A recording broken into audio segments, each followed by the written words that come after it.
माजी मंत्री आमदार अमित देशमुख यांच्या हस्ते लातूर शहरातील कोको सुपरमार्टचे उद्घाटन।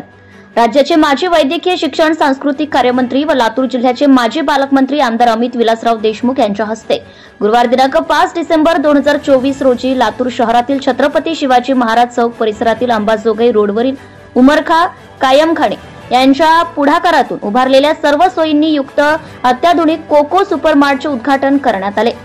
माजी मंत्री आमदार अमित देशमुख यांनी कोको सुपरमार्टची पाहणी करून अत्याधुनिक कोको सुपरमार्ट उभारल्याबद्दल कायमखानी कुटुंबियांचे कौतुक करून त्यांना पुढील व्यवसाय वाढीसाठी शुभेच्छा दिल्या।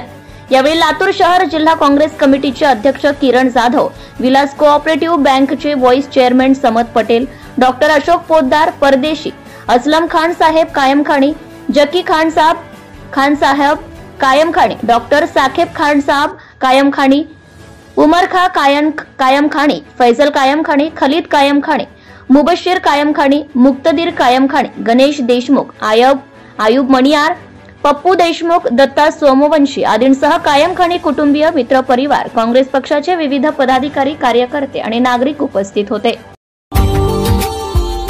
Subscribe now and press the bell icon. Never miss an update.